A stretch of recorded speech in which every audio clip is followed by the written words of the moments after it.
अस्सलाम वालेकुम viewers, welcome back to my channel Baloch girl boss. उम्मीद है शुमा सज्जे व शोजूड़े मर्ची मुझ में वस्ता हरता यक सिंपल सा बलूची ड्रेस से photo with a sweet and cute model my nephew हमेशा जहांगीर सिंपल बलूची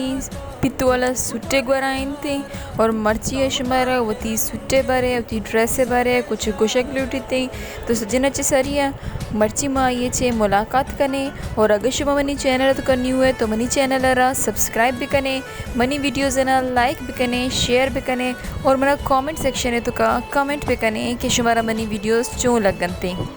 एक्चुअली हमेशा वीलॉग्स सनी बात ज़्यादा शौकी मोस्टली यूट्यूबर्स ना गिंदी क्या चो यूट्यूबर तक वती वीलॉग्स ना शेयर करनते कि अचो वती बारे अबर कना वती पर्सनल लाइफ पर डिस्कस करनते. तो इशिरा बात शौकी कि ई भी वीलॉग भी बनाईनी लेकिन ड्यू टू हर स्टडीज़ माँ ये कमो चीज़ अच्छे दूर इरकोता